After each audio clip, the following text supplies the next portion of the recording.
About the jobs, well, you said that we will lose the meaning of life and everything if we don't work. But that can be true if your work has a meaning and you love it. But for people who have to go down the mines or, I don't know, clean the garbage, yeah, usually people who say things like that we would lose the meaning of life, they don't have to do these jobs. It's okay if you write a book and yeah, you do something nice, but yeah, for some people, not doing their jobs would be very good and would provide a new and better meaning in their lives. I don't know. I'm not sure, because a typical example is the farmer, right? Because you see this, being played out still across the world, where you have automatization of agriculture, and suddenly a revolution sweeps over the land, and a lot of farmers who had, a very tough life, who had to just constantly work the fields, suddenly they've become meaningless, because it can be done way better by automated processes and so forth. So you have many cases in which, for instance, those laid-off farmers who become factually unemployed, would politically be granted the means of sustenance. They would be given a pre-pension or something. But it fundamentally, that's the archetype of a frustrated man. Imagine the farmer sitting there, waking up day after day, free, to spend his days as he likes, playing cards, and he hates it because a lot of people fundamentally want to have, they have a need for need. They want to wake up and think, oh, for instance, humanists, imagine a world where there's no third world crisis. It's just all solved. There's no fight to fight. Yeah, but at the same time, of course, it would be very nice. But imagine, though, a life where there's just no fight to fight. There's no work to do. You can't take pride in activism. You can't take pride in meaningful work. But if we let that fear put us off, wouldn't we all still be hunter-gatherers, resisting any idea of... Well, that's where I'm tragic in my thinking. We cannot put it off, because at the same time, I think that's ultimately who we are. We are the frivolous, meaningless animal.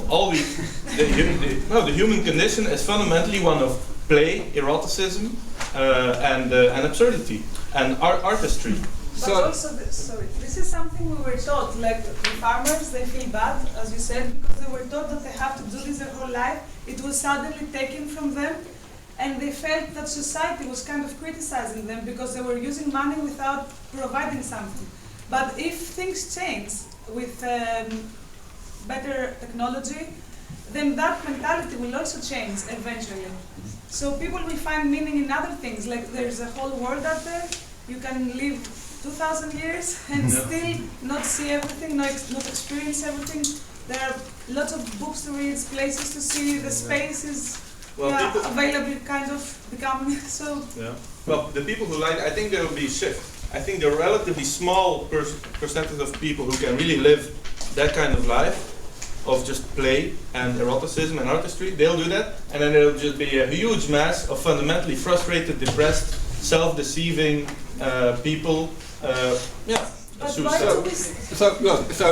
I think there's really two key points here. The first one, which I think has come out implicitly in what both of you have said, but I think really needs to be brought out explicitly, is the distinction between the change from one lifestyle to another and the process of change from one lifestyle to another. The particular circumstances that you are both highlighting, what you're highlighting in particular, are circumstances in which the change is sudden, and especially when it is effectively unanticipated, and society has not built up the structures with which to give the people who are experiencing that change the tools to employ it properly. Now, we are used to this in society, and again here I think I would like to talk about the collective rather than the individual for a moment. Let's just talk about the Industrial Revolution. It was pretty turbulent. A lot of people didn't like it. But in the end, not very many people don't like it. We're pretty happy that it happened. So we can look back and we can say, well, in theory, how could we have done it better? How could it have been less turbulent? How could we have got from where we were to where we are with less suffering, less of the sort of things that you have been talking about? And of course, a lot of that is wishful thinking because it takes resources to do that. You have to know it's coming and so on. But even if we can't do it, so the hell what? Ultimately, we end up in a situation that's better than we were before. Now, the other thing that I think is very important to tease out of this is the reason why people have the need for need, as Pieter. I think I like that phrase very much. It's very good. What they really need is fulfillment. They need to feel that what they're doing with their time has meaning in their own turn, whatever the hell meaning is. And what I think meaning is they need to have self-esteem. They need to feel that they can hold their head high in the company of people they know, their family, their friends, their colleagues, and feel that they are spending their days in a productive manner. And of course, I feel the same way, even though I wouldn't have I am one of Pieter's small minority. I can assure you, I would have no trouble at all having nothing to do. Because I have at least 1,000 years of backlog of things I haven't yet done. Right. So, I can totally get that. But that's really what it's all about. I think it's all about it's about the interpersonal consequences of how you spend your time. And this is why careers, jobs in which the beneficiary of your work is someone with whom you directly interact tend to be more fulfilling than ones in which you never see that beneficiary because they buy a car from someone eight people down the road from the person who built it, for example.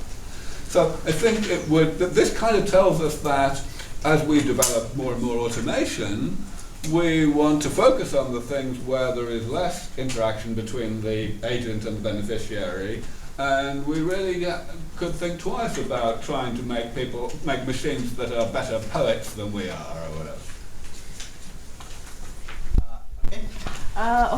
So we as people have some stages. We are born, we go to school, we go to college, high school, we get the job, we get married, and when we get old, we raise our children, and blah blah blah.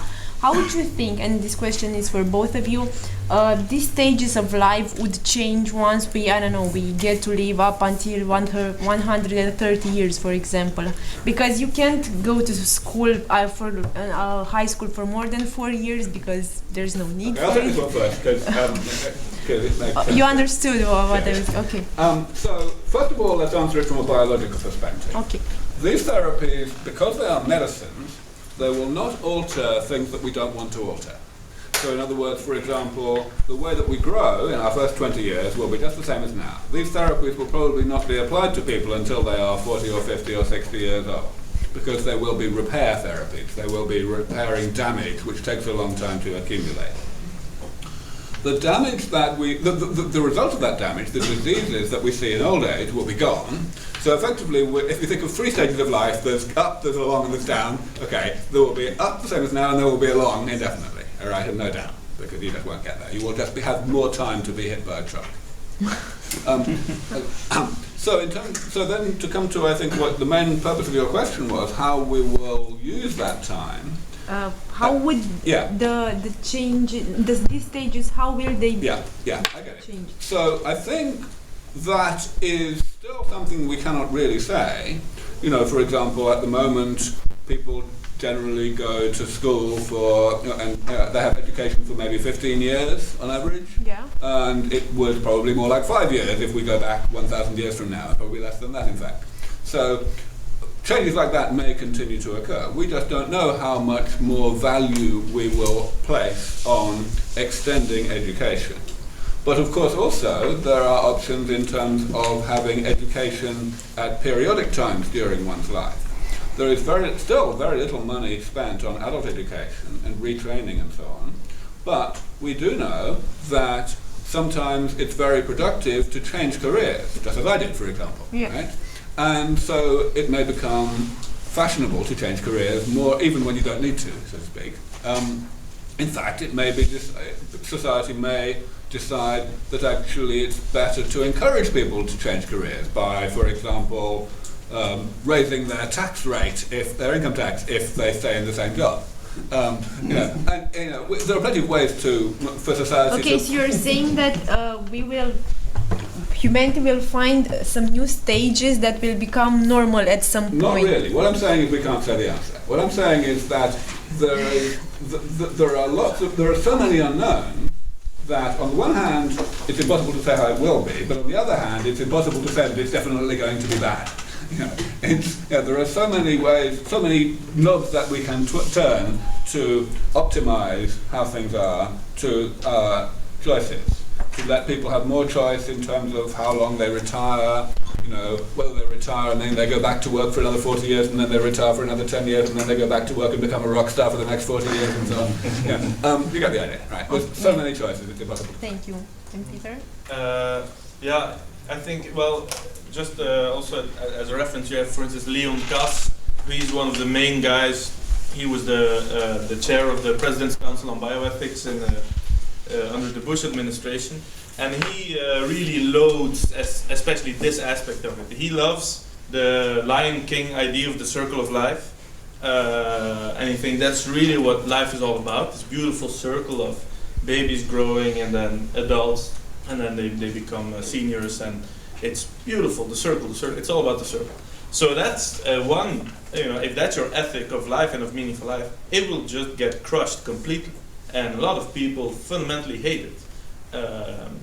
If you look at, for instance, now in France, the big riot on one father, one mother for every child, there's just this huge hatred against gay couples bringing up children. Well, that'll just be, quantified. These kinds of hysterias, you can expect these to happen because a lot of people really feel fundamentally entrenched and feel that life only has meaning if there are these, 3, maybe 4 generations. But you also mentioned normality. Will we achieve some kind of normality? I think in any case, that's as a value. I think normality is No, I mean like in civilized countries.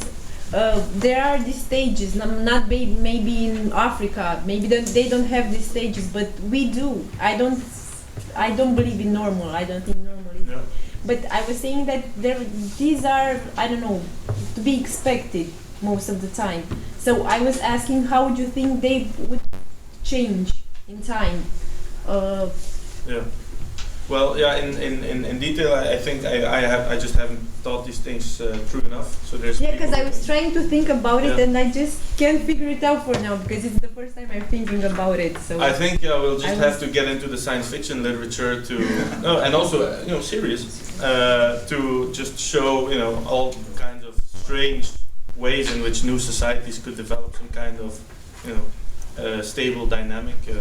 But meaningless for me to get into the details because I'll just be talking on the top of my head. I think I have so many books at home I could spend 1,000 years just finishing reading them, let alone that might be my 5th stage, 1,000 years of reading. Right. Thank you. At the back there in the corner.